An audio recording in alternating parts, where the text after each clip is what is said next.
With 8 cases of the corona flu epidemic confirmed in Thailand, Chinese authorities are sharing as much information as they can on the new virus, that with specialists globally in order that the impact can be minimalised.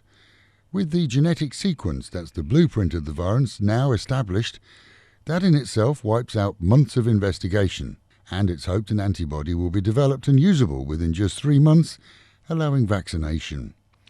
Here, as numerous countries globally, the virus has been so far contained and no one has died from it.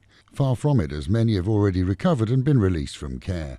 It's a flu virus, a nasty one, which goes on to affect the lungs and breathing, especially in the elderly and weak.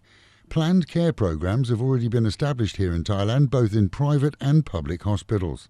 And anyone thinking that they have the virus should contact the hospital before visiting, allowing staff there to receive you away from the general population and the staff to be protected from catching it from you too. In China, in addition to numerous regions being effectively locked down from leaving their towns and cities, tourist charter flights are to be blocked, as are sales for the same. This in an attempt to stop the quick transfer of corona to other countries. Here, those involved in tourism are concerned as to the 2020 business. The Chinese New Year was busy, but if tour groups are closed down, that means many hotels and venues too will see a drop in revenue. Countries so far affected include France, Australia, the US, Thailand, Vietnam, Singapore, Japan, South Korea, Taiwan and Nepal. In other news, courts are expected to see results of the initial investigation into the Lopburi gold robbery that saw 3 people killed and others injured.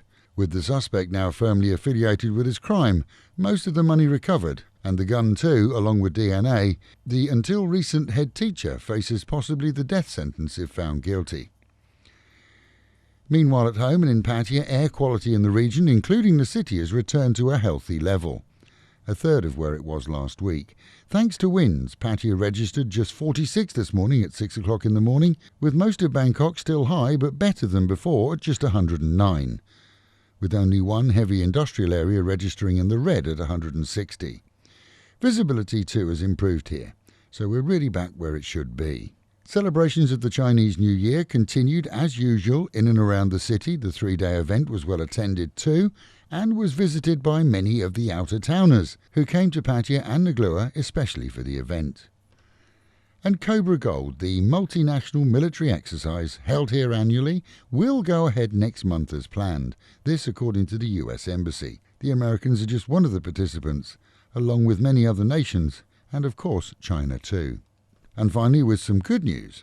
The Met Office promises highs today of around 33, dropping down to 27, a hot day with plenty of sun. That is the local and national news from Fab FM. For videos and of course to keep up with fabulous Pattaya, visit alwayspattaya.com.